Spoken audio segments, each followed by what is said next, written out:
All right, as you can tell that I went ahead and added the formula for the month of March, and I did the formulas for each expense to give me the total of all 3 months. You can go ahead and check your answers, and if something's not matching up, go ahead and leave a question or a comment because I'll be more than happy to help. And that goes for any time through the entirety of this course because if something's not making sense to you, if I explain something wrong, or if I even made a mistake, I want to make sure that we're all on the same page. So once again, please feel free to leave a comment or ask any questions anytime. Now that we got the basics on how to build a formula, we need to learn how Excel executes each part of the formula. And what I mean by that is order of operation. Now you may have heard of this term back in your elementary, middle school days, algebra days.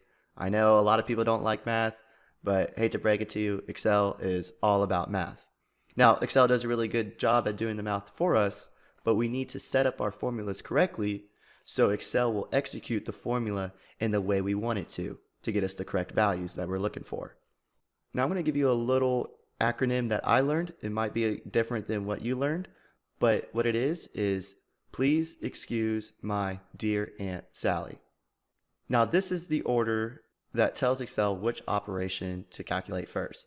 P is for parentheses, E is for exponents, then it goes multiplication and division, and then addition and subtraction.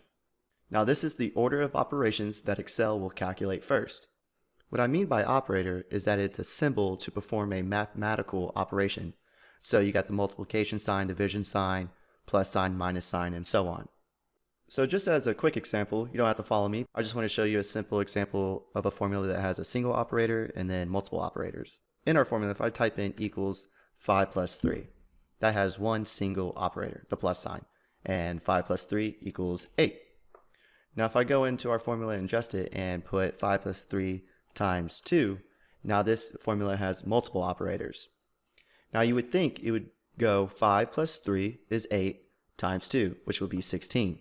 But according to our acronym, it does multiplication and division first, then addition and subtraction. So in this case, it's going to go 3 times 2 first, which is 6, then go to addition, which is plus 5, and 6 plus 5 is 11. Now let's go ahead and delete this and do an actual example with our monthly expense report. So let's say we want to get the average of expenses for each month. So what we want to do is type in the equal sign, click in cell B4, plus 500, plus 750, 125, plus 80, and then divide this by 5 because we have 5 expenses and we should get our average. So when I click enter, the average for the month of January was 2,391. Now if I select these cells and highlight them and check down in our status bar, we can see here, whoa, our average is 491. So what went wrong? So let's click on our cell where our formula is and kind of dissect what is happening. Excel actually has a really neat built-in tool to show how Excel is calculating the formula. To check this, what we're going to do is go to the Formulas tab and then click Evaluate Formula. And here in this box, it shows that we are adding all the expenses together and then dividing by 5. And if we click Evaluate, we could see what this formula is actually doing. So it has 1,000 for cost of goods sold, plus 500, which is 1,500, plus B6, which is 750, 1,500 plus 750 is 2,250. Then B7 is 125, 250 plus 2250 plus 125 is 2375. Then lastly, B8, which is utilities, which is $80, and it should add 80 to the 2375.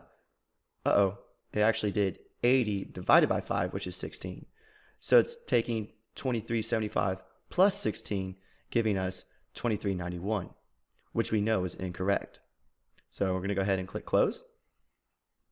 And then we're going to go back to our formula and we're going to adjust it to make sure that Excel calculates this formula in the correct order that we want it to. So we know based off our acronym that parentheses get executed first. So in our formula, we need to add some parentheses to get the correct answer. So we're going to go up to the formula bar, click inside here, add an open parentheses at the beginning, and then add a closed parentheses after we add all the expenses together. So now our formula says we're going to add all these expenses together, then divide by 5.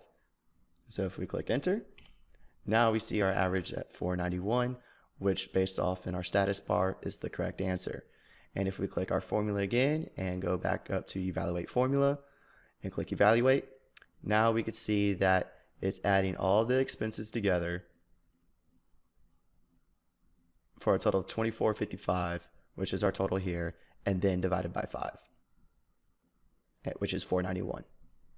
So you can see that if we don't tell Excel how to calculate the formula in the correct order, our answers are going to be way off. So it's really important to understand this order of operation. So this is actually a great time to practice and maybe do the same process for the month of February and March. And I also encourage people to play around with it.